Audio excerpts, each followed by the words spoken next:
వెన్నుపోట్లు, మోసం, దగ, అబద్ధాలు, కుట్రలు, ఇవి మాత్రం చంద్రబాబు పేరు చెబితే ఎవరికైనా కూడా గుర్తుకొచ్చేటివి. అదే మాదిరిగా దత్తపుత్ర దత్తపుత్ర దత్తపుత్ర దత్తపుత్ర పెళ్లికి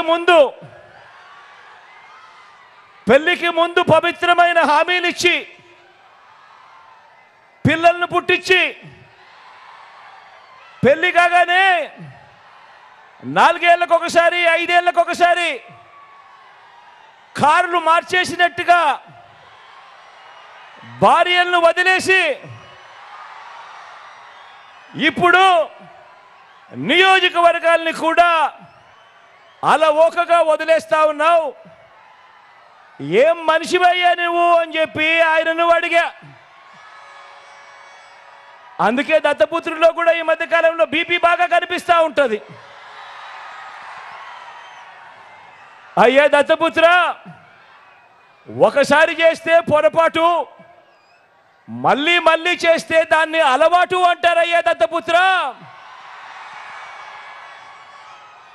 పవిత్రమైన సాంప్రదాయాన్ని నడి రోడ్డు మీదకి తీసుకురావడము, ఆడవాళ్ళ జీవితాలను చులకనగా చూపించడము ఘోరమైన తప్పు కాదా అని అడుగుతా ఉన్నాను. ఇది నేను అడిగితే తప్పు అట. నిన్ను చూసి ఇదే తప్పు ప్రతి ఒక్కరూ కూడా చేయడం మొదలు పెడితే, ఇలా 5 ఏళ్లకొకసారి 4 ఏళ్లకొకసారి భార్యలను మార్చడం మొదలు పెడితే అక్క చెల్లెమ్మల బ్రతుకులేం కావాలి అని కనీసం ఆలోచన కూడా చెయ్యని ఈ పెద్ద మనిషిని నువ్వు చేస్తా ఉన్నది తప్పు కదయా అని అంటే చాలు, ఆ పెద్ద మనిషిలో కూడా బీపీ విపరీతంగా పెరిగిపోతుంది. ఇలా ఇలా ఇలా ఊగిపోతూ ఉంటాడు.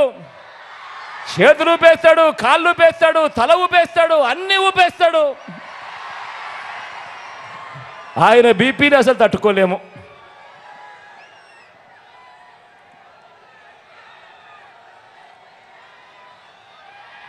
ఇలా అడిగినందుకు చంద్రబాబుకు కోపం, ఇలా అడిగినందుకు దత్తపుత్రుడికి కోపం, ఇలా అడిగినందుకు చంద్రబాబు వదిన గారికి కూడా కోపం. బాబు ఇతరాత్ర భజంత్రీలకు కూడా పిచ్చి కోపం. వీళ్ళంతా కూడా ఊగిపోతూ ఉంటారు. ఎప్పుడైనా మీరే కనిపిస్తూ ఉంటారు. ఆ ఈనాడు కానీ, ఆ ఆంధ్రజ్యోతి కానీ, ఆ TV5లో చూసినప్పుడు, ఆ పేపర్లలో చదివినప్పుడు ఫ్రంట్ పేజీలో కనిపించే వార్తలు చూస్తే పూనకం వచ్చినట్టుగా రాస్తారు.